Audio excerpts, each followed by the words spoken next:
Welcome everyone to this World Order Colloquium, the first of the academic year. Thank you for joining us. It's a real pleasure to see everybody on the screen, and it's a huge pleasure to welcome Professor Glenda Sluga to our proceedings for this inaugural meeting of our colloquium.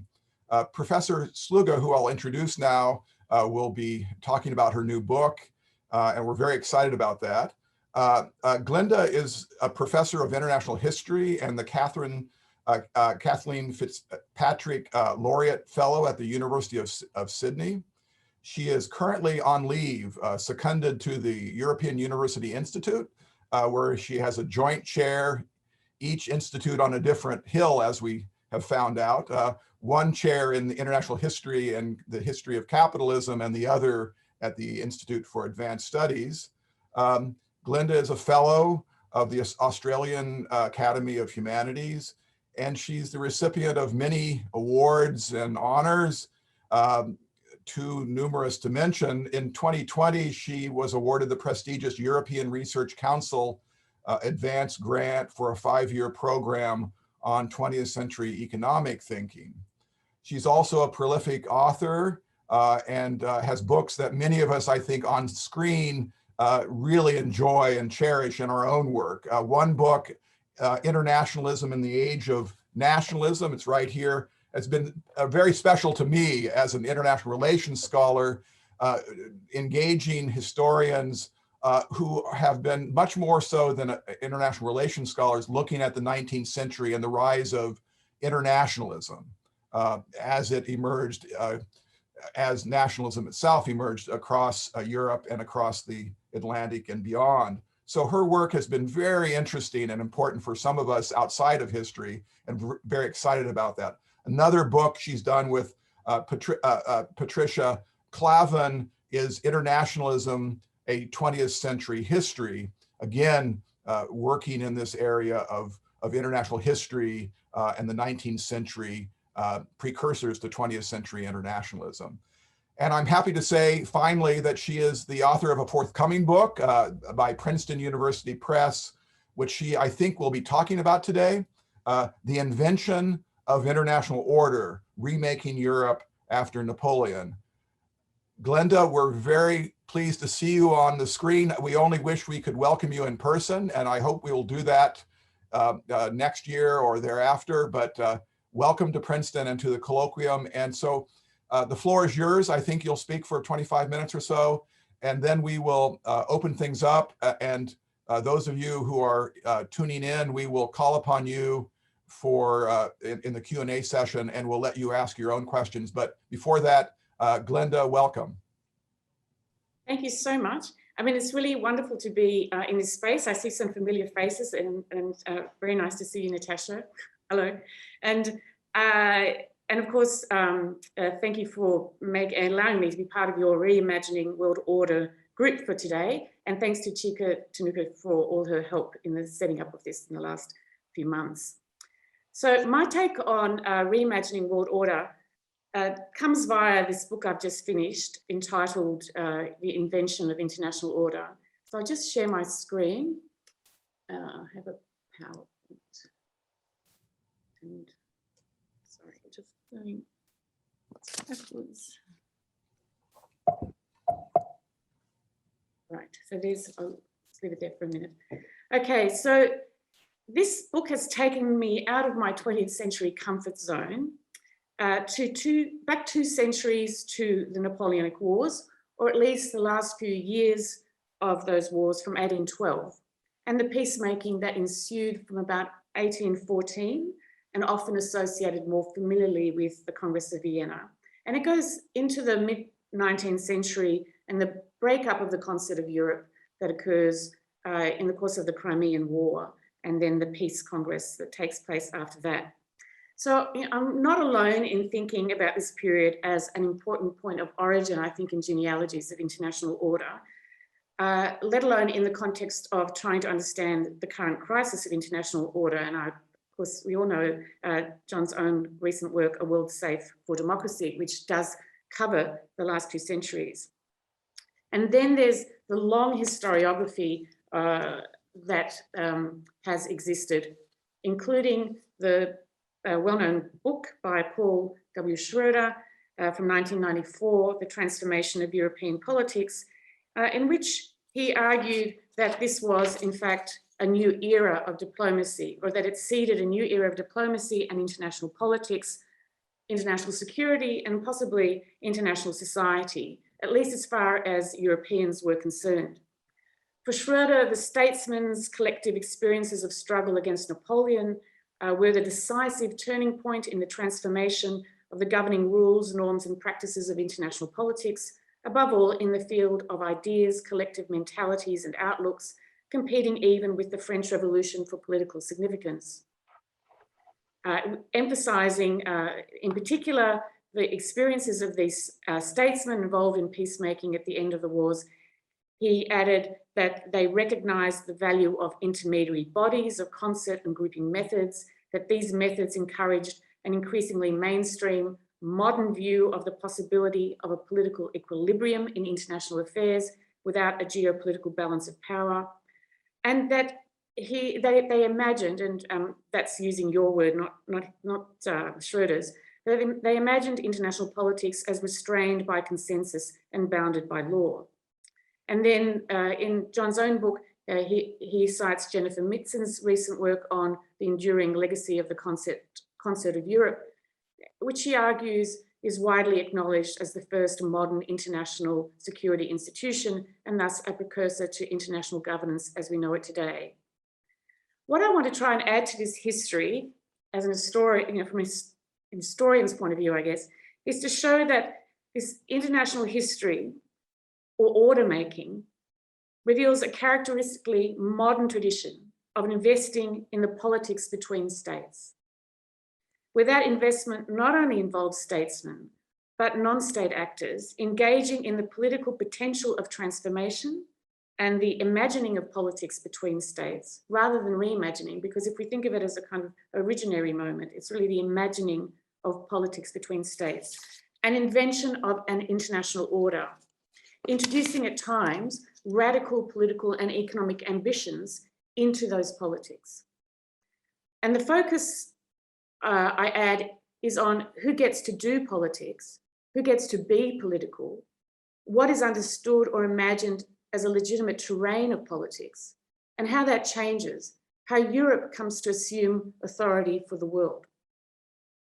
So we know about the statesmen as representative of European imperial powers in this history, and that the fact that they developed new methods of managing territorial and ideological flashpoints through a conferencing system that included not only the infamous Congress of Vienna, but also years of ongoing Allied and later European councils in Paris and ambassadorial conferences in London. And Beatrice de Graaf has written about these in her new book on security after Napoleon, as well as occasional more public conferences around the smaller towns of the European continent. And these ended, they started in 1814 and ended in 1822, and then were revived in a fashion in the Congress of Paris in 1856 at the end of the Crimean War. In that same context, there are surprises, I think, in that we find the Russian Tsar, Alexander, the head of a feudal empire, standing out as the head of the anti-Napoleon coalition and being represented and representing himself as Europe's liberal savior. He saw the Congress system as a means of pursuing philanthropic projects and some new European conception on the model of a federative European system. And arguably, he became the most convinced and loyal adherent of the idea of cooperation and concert over the next decade. So that's a strange already juxtaposition of actor and ideas. We find that the Austrian Foreign Minister Clemens Metternich, most famous, of course, as a conservative and someone responsible for the restoration of a more conservative politics after the Napoleonic Wars, that he was in fact a student of Kant's thinking and an adherent of the concept of a society of states, willing to include the Ottoman Empire as an equal partner in this new conception of the politics between states. And Jennifer Pitts talks about this a bit too in her book on the boundaries of the international. Then there is the British Foreign Minister, Lord Castlereagh, who by 1818 felt he could report to his Prime Minister the practical value of this transformation of European politics. How much solid good grows out of these reunions, he relayed, which sounds so terrible at a distance. It really appears to me to be a new discovery in the science of European government, giving to the councils of the great powers the efficiency and almost the simplicity of a single state. Indeed, the archives reveal voluminous evidence of how this science of European government was intended to work. The peacemaking process introduced modern diplomatic procedures, and I've tried to, in the book, to look at some of the minutiae of how this operated, because I found it really interesting. And if we're thinking about, individuals imagining an international order or inventing it, then the minutiae becomes rather interesting. The intention was very clearly to save the self-respect of states or governments in this space of international communication, and to make the relations between them more dispassionate. And they did this by simple things like preparing multiple copies of a multilateral treaty with the name of each signatory appearing at the top of his copy, or by using a French-based alphabetical order for signatures, thereby diffusing any intimation of an implicit hierarchy of power. And similar thinking was applied to the presentation of diplomats in courts, now decided by seniority according to the date of the official notification of an ambassador's arrival at a particular embassy, rather than of some hierarchical status in the grander scheme of things. There was the development of a shared grammar of diplomacy and of its purpose, and a revolution in peacemaking formats, particularly the introduction of a committee structure where a smaller group would deliberate, calling in an expert where necessary. The committee, probably most familiar to historians of 20th century peacemaking, particularly if you reflect on Woodrow Wilson's 1919 inquiry, was the Statistical Committee, which in 1814 was intended to determine the lines of the new Kingdom of Poland. Then there were committees for the discussion of territorial disputes, for moral and commercial questions, the slave trade, and the free navigation of rivers. The Slave Trade Committee was based on the view that it was a commerce incompatible with the religious Christian principles of universal morality and humanity. An idea, of course, that already gives us a sense of the broadened spectrum of what politics takes place between states. There were also clauses added eventually that I think are also very modern, in they allowed these principles, these universal principles, to be adapted to pragmatism, so that powers such as Spain and Portugal could in fact extend their periods of slave trading. And the idea that there might be a maritime policing force north of the equator, where the border of abolition was drawn, never came to fruition. Another way in which many ideas are thrown around and then abandoned in the modern schema of international politics. There was also the weak yet still significant resolve to set up a series of ambassadorial meetings in London and Paris, where the conferencing mode was to be pushed even further to continue discussions. And this becomes really the heart of this idea that there's a concert of Europe that extends past the period of peacemaking. The Commission on the Free Navigation of Rivers brings us further down the road of an international order, specifically in its economic motivations and its ideological innovations. Guided by Wilhelm von Humboldt, the Prussian political thinker, free navigation invoked principles for reducing taxes that could be raised by the states bordering the European rivers, in the mode, as Humboldt noted, most impartial and the most favorable to the commerce of all nations. Humboldt also wanted to equate this ideal of commerce with the facilitation of communication between nations to render them less strangers to each other. He believed the Congress system could be used to invent institutions and structures that would complement principles so general that the free movement of commerce would not be affected by local diverse circumstances or by war. So the point is, of course, that there were not just these states figures, delegates, etc., moving in and outside the world of politics, but also actually other kinds of actors. One of the non-state actors groups, if you like, that I'm interested in are economic actors. This history of peacemaking reveals an extensive cohort of bankers attracted to the opportunities opened up by the Napoleonic Wars and the transition to peace.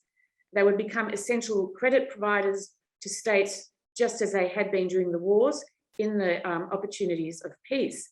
But they also became involved as a result in the debates about Jewish rights that was part of the Committee on Germany in 1814. These bankers and their families, their wives and daughters, used petitions and their networks demanding that Jews in the German lands be given equality before the law in rights of purchase, trade and possession.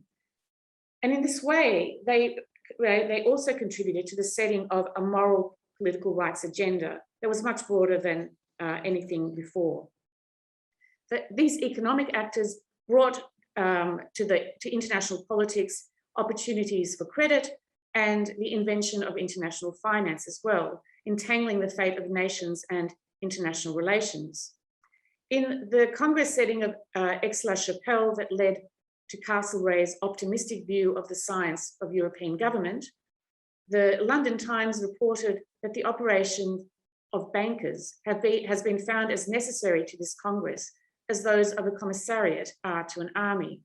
So I won't go into detail, but the Aix-la-Chapelle Congress is a landmark in the invention of the international sovereign debt market, tied up very tightly with the new institutions of international politics that were invented in this same context.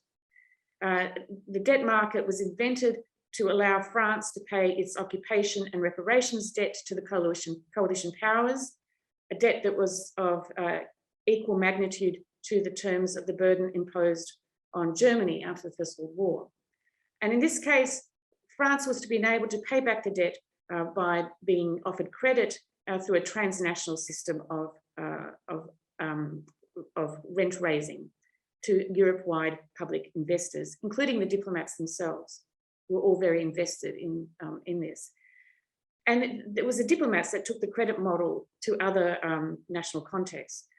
It had implications, I think, for nation building through the 19th century, and it was used, of course, to expand state bureaucracies of European powers. And it spread fundamentally through these peacetime diplomatic networks.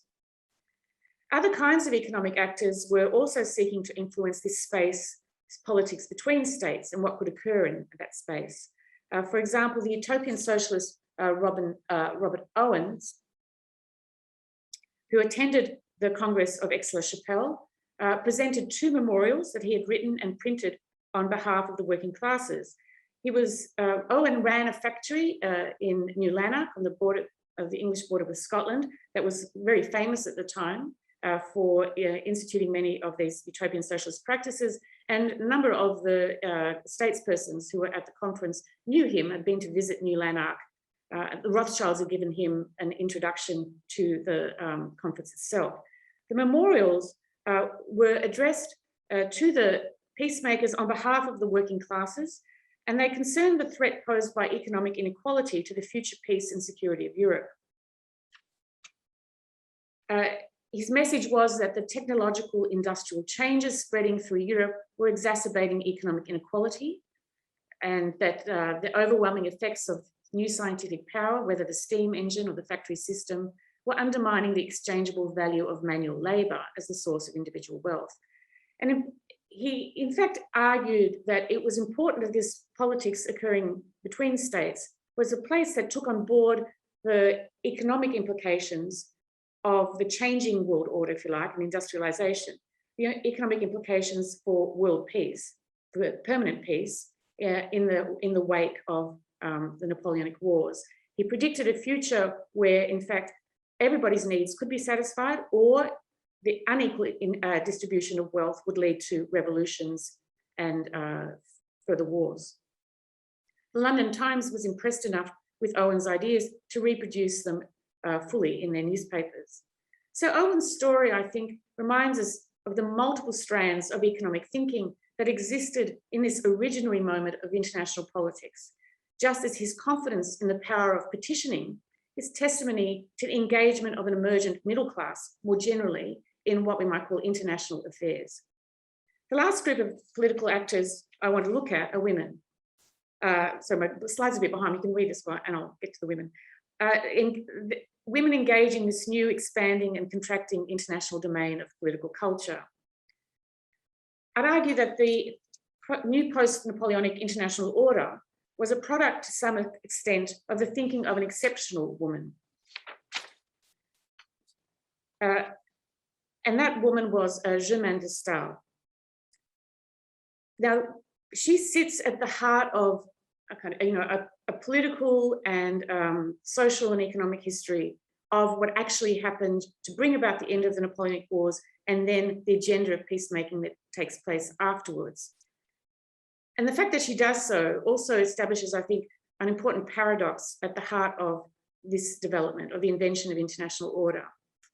That is that the conferencing and committee or concert structure that complemented the ancien settings of diplomatic sociability that we know about in the context of the Congress of Vienna, whether dinners, balls, or salons, was gradually removed from the practices of high politics. And with that removal came the marginalization of women, whose actual contribution in the period was thereby also erased from the memory of this particular political moment, just as the role of women-led salons as the training ground of this new professional diplomacy and male diplomats' requisite conversational techniques is also has been erased. And I find it quite telling that, I think it was 1912, Harold Nicholson was actually talking about the history and writing a book about the history of diplomacy. And he argued the one thing diplomacy has not is the salon. But in fact, we find a lot of different evidence coming out of the 18th and the early 19th century about the importance of the salon precisely in this, the context of the invention of international order. So from 1812, Germaine de Staël was regarded as one of three great powers. She found herself literally in the middle of the intellectual and diplomatic machinations of a new European-wide coalition against Napoleon.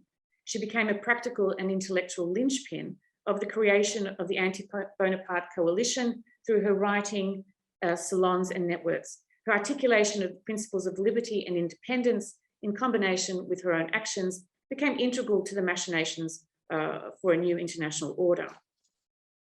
In St. Petersburg, Stockholm, London, and Paris, Staël used the salon to direct conversation amongst Europe's anti-Bonaparte diplomats to the specific ends of liberalism as the framework of this post-war European order.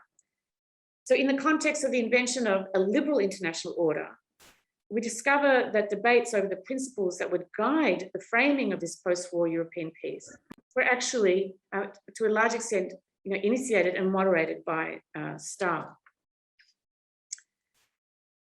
Now, she's not the only woman in this story, but I find, she's at the center of it in many ways, because she also intersects with other aspects of this new political agenda, including the question of abolition, as well as the kind of connection between the liberalism of the international order and its importance as a space in which one could argue for liberal institutions within states, individual states. She wasn't the only spokesperson for many of these views, but she was amongst the most articulate across Europe and the best known, and her influence was equal to, if not superior, to that of many of the better known men identified with these events. In her study Considerations on the French Revolution, Staël articulated and gave force to the liberal tenets of the ideological revolution in international norms that historians such as Schroeder associate with this period. And she talks about this sense of inherent limits, acceptance of mutual rules and restraints, and common responsibility to certain standards of conduct and loyalty to something beyond the aims of one state. Staël also gives us a sense of the spectrum of the liberal trend Schroeder claims had been set by Napoleon's defeat, thereby launching Europe on a century of genuine political, social, and economic progress.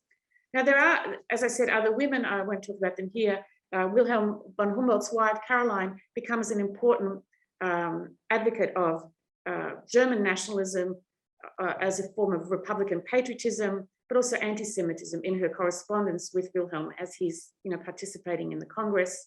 We have also the emergence by the ex-La Chapelle Congress of the Baltic salonière and diplomat's wife, Dorothea Lieben, who's very conservative and anti-liberal, And she becomes an important voice in speaking for Greek nationalism as a Christian cause and convincing the Russian Tsar to finally turn away from the multilateral principles of the post-war and pursue defense of Orthodox Greeks in the Ottoman Empire in Russia's interest, and thereby undermine the concert of Europe. But that isn't until 1825. So individual women's voices and their interventions direct us to other as important conceptions of nationalism in international manifestations of politics in this period and after. The style is also part of that. We can talk about it in the discussion.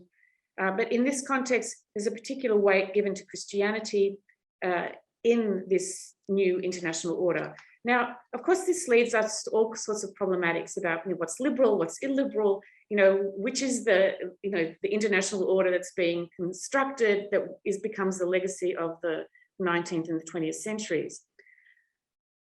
If we can take up that question, but underneath it also lies this more general premise that these different actors offer a widened sphere of evidence of how ordering at an international level involved the articulation and delimitation of politics, of who could participate and how, who wanted to participate and whether they could or not, whether men or women, Jews, Christians, Muslims, whether Russia was in or out, and how it moved from leading the liberal cause to being the pariah state, how the Ottoman Empire moved from being a kind of de facto member of European politics between states to being marginalized and then brought in on a lower kind of hierarchical level by the 1850s.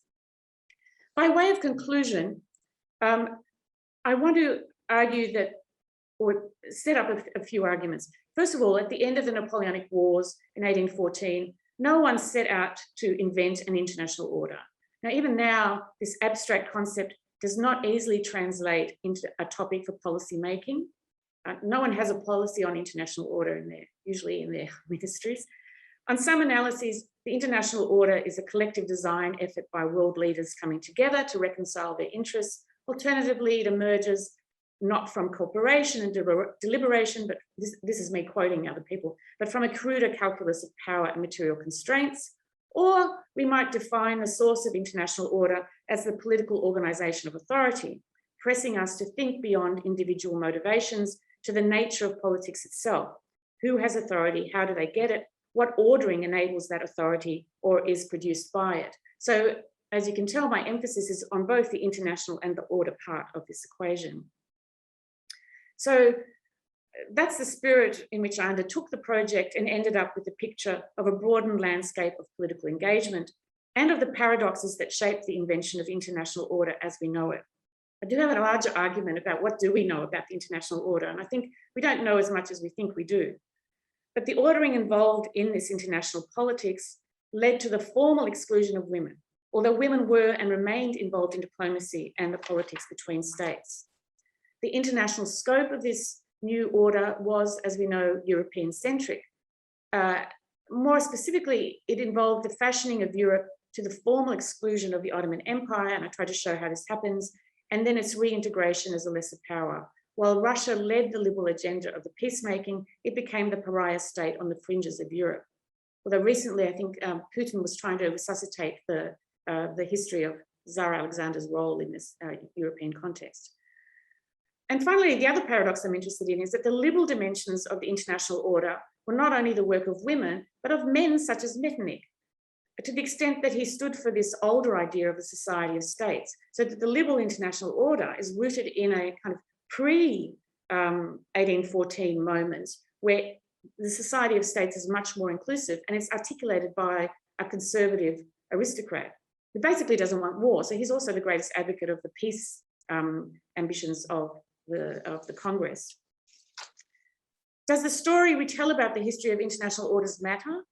Even if we care less about the Tsar or Castlereagh in 1814, it is certainly useful to remember the long history of multilateralism and of peace as a crucial objective of the invention of international orders in the first place. This same history teaches us that from the outset, the trends that would metamorphose into globalization were entangled in awareness of the importance of economic justice. That same moment reminds us that international orders have inspired an expanded view of the site of politics, and expanded repertoires of political purpose when humanity is named. The lesson of this same history is the short-lived nature of such moments. What happened in 1814 would be rehearsed at iconic moments throughout the 20th century. The enlargement of political ambition and of political engagement, the imagining of an international order that impacted individual lives and deserved to be taken seriously as a side of politics. These characteristics were as typical of 1919 and 1945. They were also as short-lived as in 1814. What the world was always left with was the shell of ambition and expectation and the skeleton of institutions and practices that, when taken up, ignited possibilities. In our fears of an international order we have lost, we have forgotten a long history of diplomacy and multilateralism, and also the extent of politics between states as well as within them. I just want to end too on a little reflection on international order. So much like the normative and institutional absences in the international order confronting us, the idea of an international order is still not easily graspable. And yet in its most useful interpretation, it's indispensable, not least because it pushes us to inquire about the nature of politics that exists between states and its possibilities, to reflect on a conception of politics as scientists, social scientists, and historians alike talk about more familiarly in national contexts, even though they rarely comment on the overlap and intersections of international and national orders. And even though both concern the organization of political authority and governance in principles, norms, and structures, both include the impact of laws and conventions on how we live our lives as citizens. In national and international contexts alike, the ordering element manifests in the extent to which, for example, a political order might give more rights to men over women, adults over children, white skins over brown, rich over poor, healthy over sick. Not only do national and international orders alike exist, shaping our lives and the possibilities for living, but when we look at political orders historically, it is as obvious they have had to be imagined, invented, and reinvented or renewed. These interconnected national and international processes have required the intervention of humans, their intellectual, ideological, as well as institutional agency. The evidence from 200 years ago suggests that whatever their spatial scale, political orders are the products of the ambitions of populations as much as politicians, of women and men aware that their vested interests are at stake. That said, the substantial difference in how historians, like other social scientists, have thought about and written about these political orders and their social conditions and consequences rests in the relevant framing adjective. Thus, while there is no shortage of historical studies of national orders, even though they are rarely referred to in that precise language, the more common idea of an international order remains elusively conceptualized and relatively unhistoricized, despite what I think is the urgent pertinence of the possibilities of international politics as a space entangled in the national. Thanks.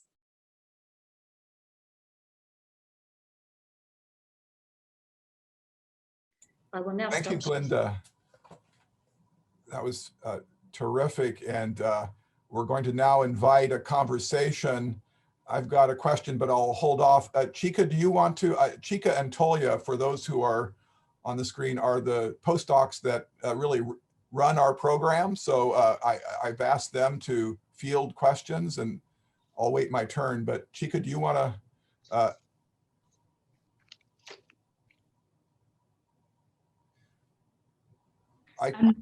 I could ask my question while you collect some. Sure. So just a quick reminder about procedure. If you'd like to ask a question, please click on the reactions button, which is at the bottom of your Zoom screen, and use the raise hand function. And then I'll take your question. So when I call your name, if you could unmute and ask your question, that would be fantastic. But if, John, if you ask the opening question whilst everybody's gathering their thoughts, that would be yes. Glenda, this is really fascinating. And I do think you've really pushed our scholarly debate about international order forward in emphasizing the kind of the exercise of imaginaries, of inventing notions of what the international space is that constitutes the common ground for interaction between units, a sense of where authority lies, the social purposes of this interaction. So it gives a richer sense of how global space or international space is constituted in these moments, these formative moments, and the special way in which this happened after the Napoleonic Wars. My question is really about boundaries. There's an argument in international relations that the most coherent functioning orders are ones that actually have boundaries, that aren't open in the ultimate sense, but that require membership and conditionality and a sense of membership responsibilities, buying into a suite of understandings and obligations. Where are the boundaries here? Is it ultimately a boundary defined by a common European identity, boundaries defined by a common Western identity, a boundary defined by a common Atlantic or a modern state identity, a Westphalian sovereign identity? What are the endpoints, the boundary points of this order? And if they're contested, what is the axis upon which this contestation takes place? Okay, so they're hard questions, because in a way, what I was trying to do is capture a kind of moment of flux, right? I'm very interested in these open moments, whether it's the end of the Second World War or the First World War, in this case, the Napoleonic Wars. So, and in that sense, what one finds, and then if you take a longer view, it's also as true in a way that we have this through the 19th century. This international order actually is composed of components of the old and the new, all the way through. So it's easy enough to identify the new, because even the protagonists have a view of what's new in terms of the science of European government, etc. But we also know they're all dueling at the same time, right?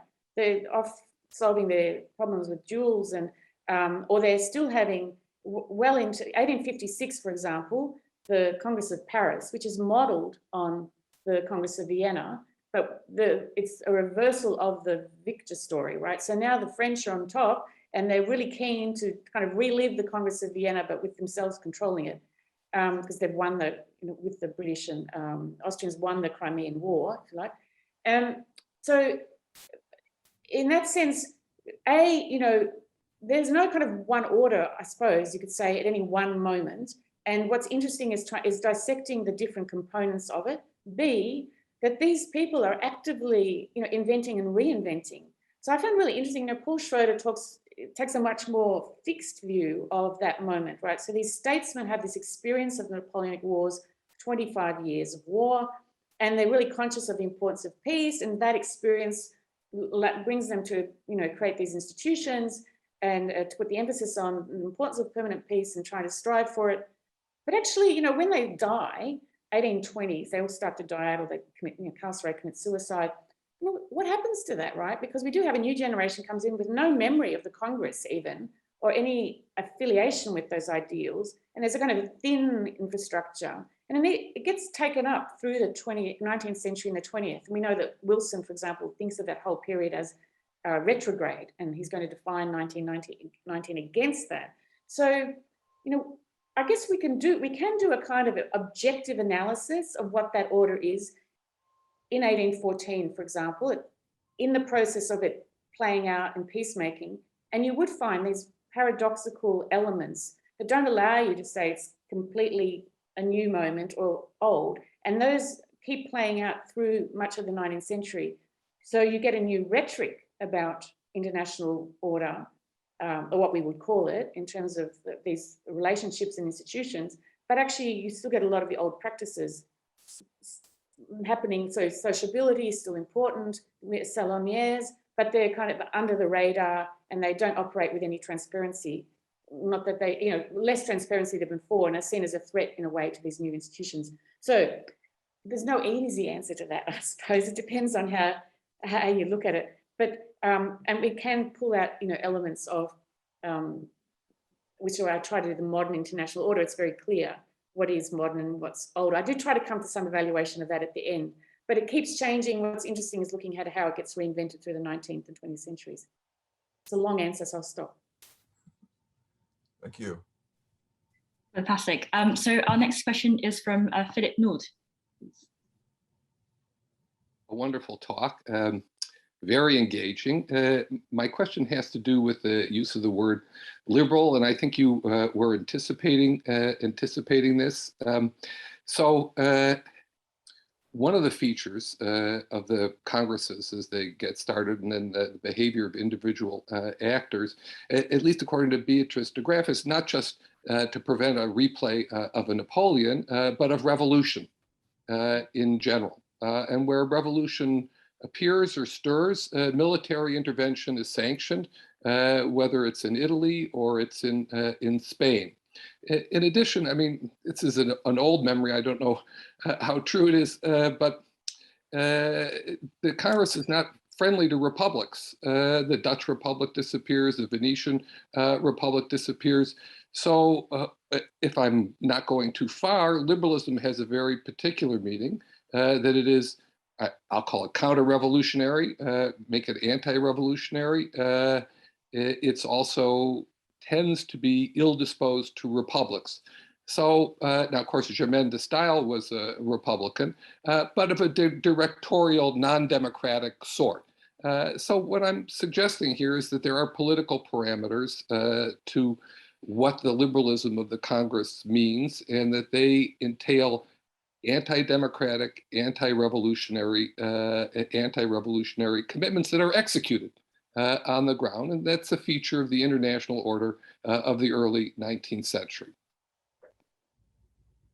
I mean, you could see it that, I mean, I'd have a slightly more nuanced view of that, you know, and I think even Beatrice does actually. So it also depends on when you're talking about, but it's true that, you know, de Staël, for example, makes her peace with constitutional monarchy as, you know, she's thinking, she's a pragmatic liberal, and this is a very important kind of thread through the 19th century, and especially for the French. And she's thinking, okay, how do I get liberal, you know, principles established? And look, England is fantastic because all through the war, relatively speaking, if I forget about Ireland, but she doesn't forget about Ireland, but, you know, forget about Ireland, that in fact, this constitutional monarchy was best positioned to save the liberal principles that she believed were so important: freedom of press, freedom of religion. I mean, these all had limits in England, but, you know, relatively speaking, you know, protect private property, and also transparency of institutions, you know, having the parliament organised as it did. And she believed very strongly, as did Saint-Simon, for example, that model was going to save Europe, right? Save liberalism for Europe, and that she had to give up the republic, because what she was interested in is what is the best means of saving, of institutionalizing and saving these liberal principles. And, you know, she doesn't really make her peace with the return of the Bourbon king to France, but you know, that's the work of the British. But she does have this pragmatic approach. So the problem is, of course, that what is liberal is in fact being negotiated in that period. She's the person that invents the term Liberalism in the French context. I don't know in English, but, you know, she's credited with that. And I find really interesting, and so again, one of the paradoxes I look at the end is the liberal conservative breakdown.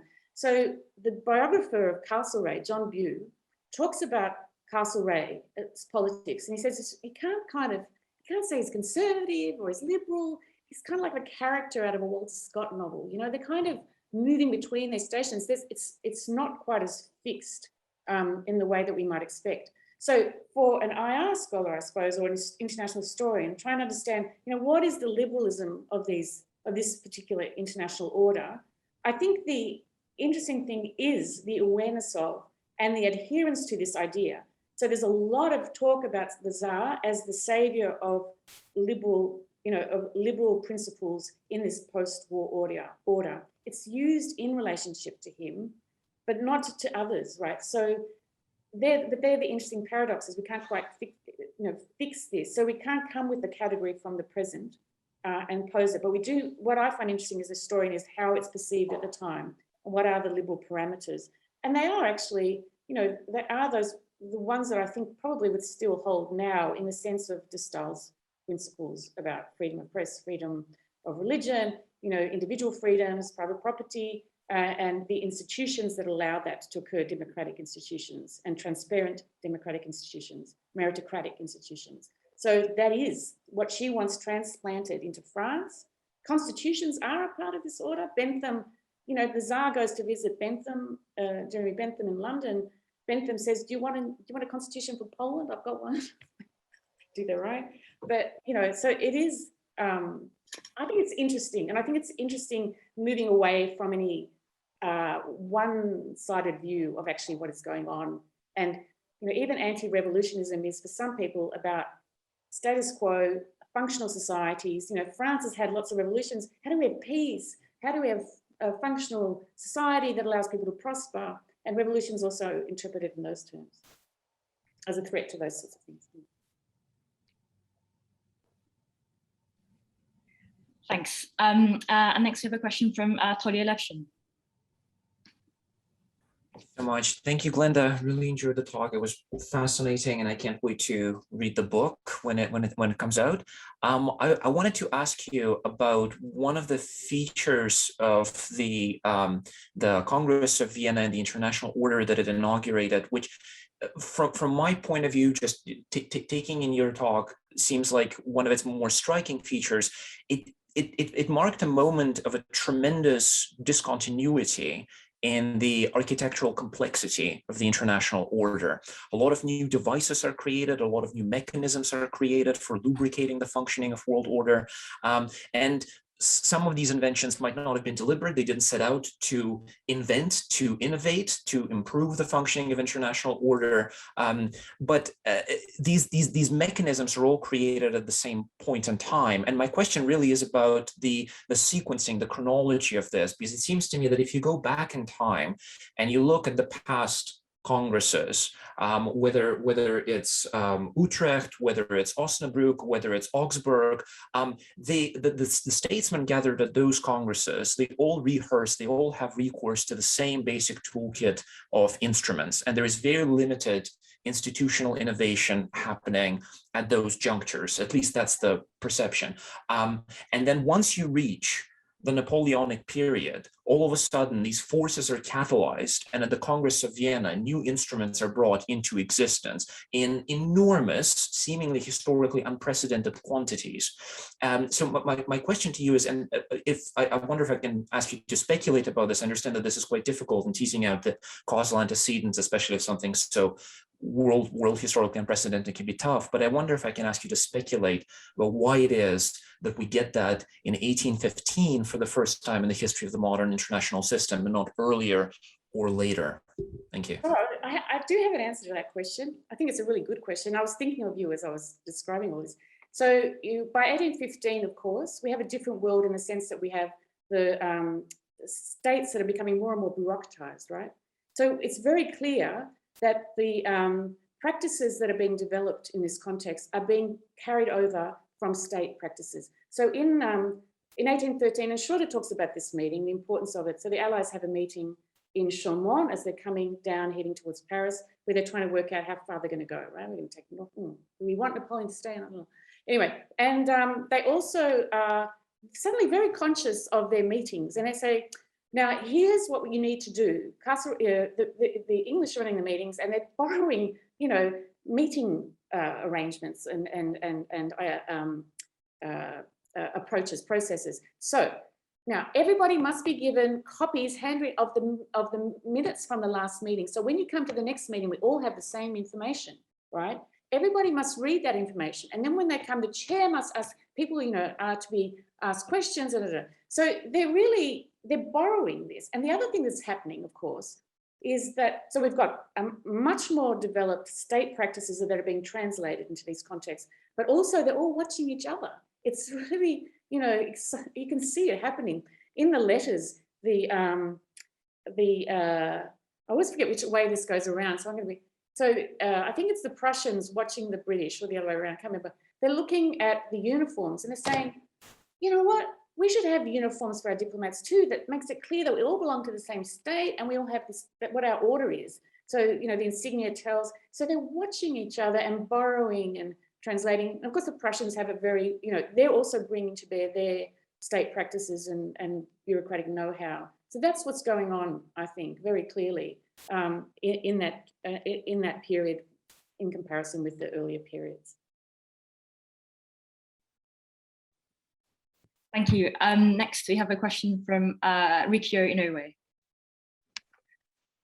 Hi there, Glenda. Thank you so much for your talk. One of the notions, and this may be building on John's question about the importance of the imaginary that you're pointing to, that I was hoping you could speak to, is in your research and in the course of examining how new actors and new notions of diplomacy were emerging. In the course of that research, where did you see imperialism and colonialism? Where did you see imperialism and colonialism in these imaginaries of order? Was that something that you encountered in these different spaces? And I'd be particularly curious if there was anything of interest in the salon spaces. Curious what you might have found in that regard. Thank you. Yeah, that's a really important question. And it's answered in part, you know, very obviously in the peace settlements where the distribution of colonies is part of what goes on. In some ways, you know, where the colonial is and where the empires are not just questions, you know, beyond the continent, although they are there, and then the slavery question makes those very clear. There's a lot of detailing of what's at stake in any, not just the colonial transfers, but in abolition, in the application of abolition in the French case, for example. So a lot of that material is being sort of distributed between them. So they're very conscious of those territorial areas and who wants what. But I think the question of colonization, you know, is also internal to Europe, right? So, you know, the spaces of the Black Sea, for example, or the Greek nation state question are also questions that impinge on, you know, on existing empires. So, and what's happening in South America impinges very clearly. And as Philip pointed out, you know, there is a decision made in 1818 that the French can go down and intervene in South America, for example, or the French in terms of the Bourbons, in defending the Bourbon sovereignty. So that's taking place. But I find it as interesting what happens by the 1820s, the kind of new thinking that's going on. So one of the interesting moves that occurs in relationship to this strand that I pull out of international finance is the example I explained about the French reparations and occupation costs and the invention of this, you know, international sovereign debt. It's transnational sovereign debt in the sense that you can buy it in different currencies, and people from around Europe can buy into this French debt. And that then gets taken up. The Prussians use the same thing, etc. But in 1825, so I think this is part of that same history of international order. In 1825, after the Monroe Doctrine, so after the Monroe Doctrine states that the Europeans, and that's in response to the last of the congresses in Verona. So that's the direct challenge to this European imaginary of international order, right? Well, sorry, not beyond this equator, it's our imaginary. But in fact, the French go down to Haiti and encircle it and demand reparations for slavery using exactly the model that was imposed on them, except that they exaggerate the amount to something like 10 times the GDP of Haiti. And this is the origin, of course, of that, you know, centuries of indebtedness that starts then. And they slightly skew it. They say, you know, the Haitians, you have to take a loan from us, from our French bankers. The French bankers vie for this particular business, and you have to pay in French currency, not in gourd, and in return, you will get recognition as a independent state, because the Haitians are desperate. I mean, there's a wonderful article in the American Historical Review, I think from last year, about Haitians turning to the Vatican in this period to try and get recognition for their independence, to allow them to trade in the sugar that they're harvesting without slavery. And you know, so there's a trade-off. Oh, okay, so if we get the recognition, then we can sell the sugar, maybe we can pay the debt, but otherwise we're stuck, you know. So they do it, they buy in, they force, the warships are surrounding them. I've never understood why the Americans let the French do that. I don't know why that happens after the Monroe Doctrine. But anyway, someone else might know the answer to that. So I think there it is, you know. So the international order has, at various stages, is very much tied into the, you know, the expansion of empires and to the exercise of imperial power by the Europeans. Thanks. I wonder if I could just ask a quick follow-up question, Glenda, in response to what you were just saying. It seems like in one of the really important innovative moves that you're making here is you're actively integrating the history of capitalism, which is getting a lot of attention amongst historians right now, into the political history also of order building. And I just wondered if you could say something on how that kind of integration that you're doing and this expansion of actors like, you know, bankers or those thinking about redistributive justice and so on, how should that make us rethink the very meaning of what counts as security or what counts as risk in the context of international order? I mean, I think I have a very simple sort of reason for doing this, because for me, and I don't know if it, you know, maybe someone else can draw conclusions that are a bit more sophisticated. Mine's very basic, and that is that, you know, there's a long history of political engagement with the spaces between states as a site, you know, and, you know, by the 20th century, the League represents that, or the UN. But we see it already in the 19th century as constitutive of this imagining of international order, that this is a politics that involves everybody, right? And it has and often it involves the fate of states, of course, but it's not just about statesmen. So there's a popular politics. I mean, that's, you know, you don't want to go too far in 1814. I mean, it's a wealthy bourgeois, to a significant extent, you know, as well as aristocratic space. But nevertheless, you know, Robert Owen's already talking about the working classes and representing them in that space. So I think, you know, that's what I'm interested in, right? That it's not just the nation state that has a political history. It's also the international order. And for me, the implication of that is that now, you know, what's at stake in the crisis of international order? Well, that's something that a much broader, you know, population should be invested in and engaging in, because of the ways in which the nation and the international are anyway, the national state and international are so entangled, but that we should be thinking about the politics between states as something that is the legitimate space of non-state actors with very broad ambitions about what kinds of politics could take place there, what kinds of decisions might be made. And those are made. You know, the end of the First World War is about ordering, about race and women's rights. Same after the Second World War. So it's always been ordering, but just who gets a say and what happens to that say is very interesting. And I think at each moment you see the breadth of ambition and then the shutting down, right? But nevertheless, this, you know, the seeds are planted for broader agendas. So I find that really exciting as an implication of this history. Great, thank you. And next we have a question from David Bellos, please.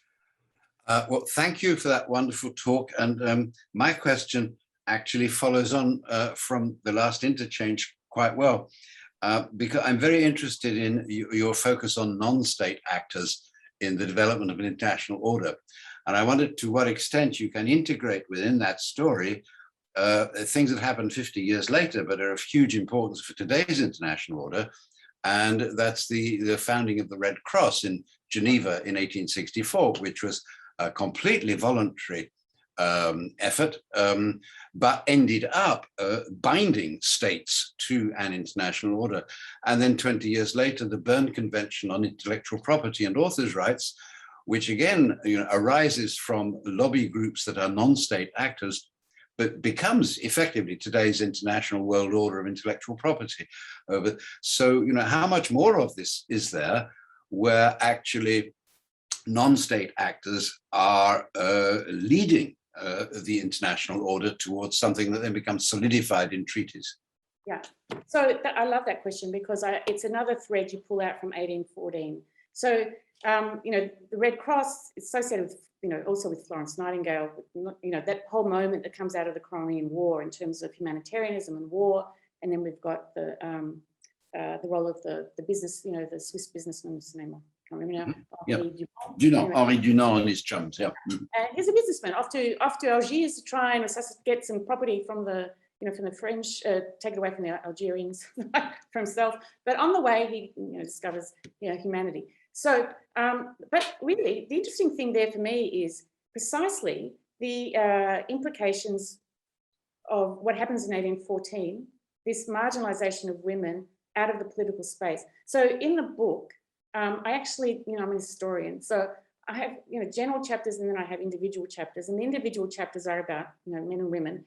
And one of the couples that I look at is Metternich and the Duchess of Sagan.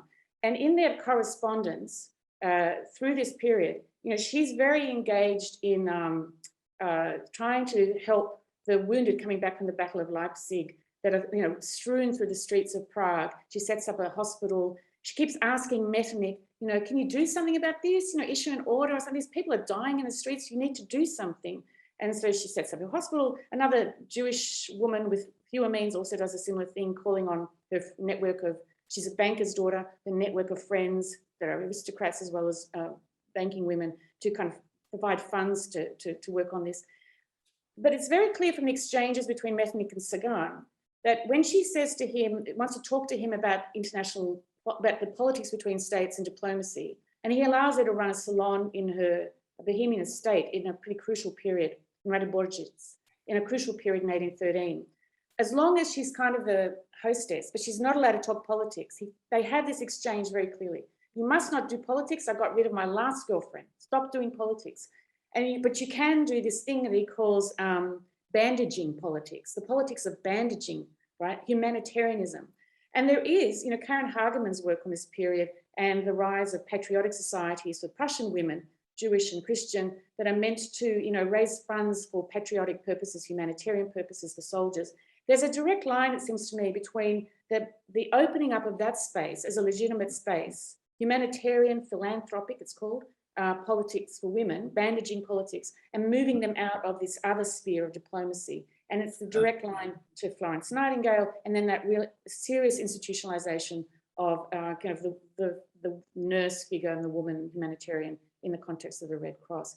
So that's another, it's not exactly what you're talking about, but I think that's another interesting aspect of this ordering that takes place. Thank you. Next we have a question from Harold James, please. So thank you so much. We missed each other up in Fiesole. You're in the Via della Palatine. I am. That's fantastic. I have very fond memories of that place. Great talk. I had two questions. That the first really follows up from what Phil and in a sense also John said. If you're thinking of the boundaries of this world and the mental boundaries of this world, I wonder whether there isn't something like a kind of 1919 in reverse. That is that, part of the Wilson view is that the world can only be peaceful if there are all democracies. And, Michael Doyle has this then famously in the 1990s, the democratic peace. And in a sense, it seemed to me that one of the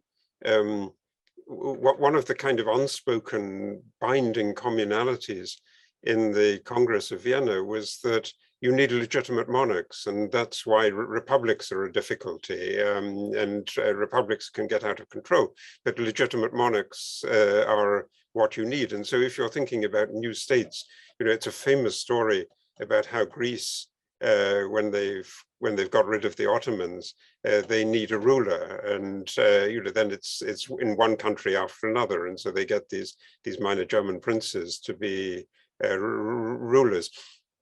And I wondered how that fitted in. That was the second question that I had with your financial theme, because I think that's also absolutely crucial. I mean, that's a real innovation in this story, that you have states that have have to have credible debts, and how you manage credible debts, and the degree to which that's constitutionalized. Because, there again, I wonder, how much comes from a central assumption and how much comes from a particular model. And as far as I'm aware, I mean, this is basically, what I get from Eugene White's work, is that there was an acute debate in France after the Restoration as to whether the new government should be liable for the debts of the empire. Then many people say, of course not, because Napoleon was deeply illegitimate and a tyrant and so on. But then other people say, well, if you do this, your debt will be more credible, and it's going to allow you to get a working system. And so, I wondered where those ideas came from about the credibility of debt, as well as about the credibility of governments. I mean, it's a credibility question, I think, in the end. Yeah, I don't have an answer to that one. That's a very good question. I have to think about it a bit more. I mean, and sort of interesting where one would look, because part of this imaginary is, the detail of it in terms of finance and economic questions is very clear. So people like de Stael are imagining how credit is reinventing the relationship between the state and the citizen, right, and subject. And so so I do think that these questions are on the minds of individuals, but I haven't thought about that question actually. So I will go away and think about it. I don't know if you have an answer to it. In terms of the republics, there is, I mean, it depends on when. I still think, in that earlier period, no, it's clear, de Stael knows that, well, she thinks actually Bernadotte could be brought in. He's the king of Sweden, who's actually a former French general who gets, given the throne in Sweden. So she's, it's all about, how do you get some kind of order that might allow a liberal society to emerge. So the form of the political forms are not that important to that. And democracy itself is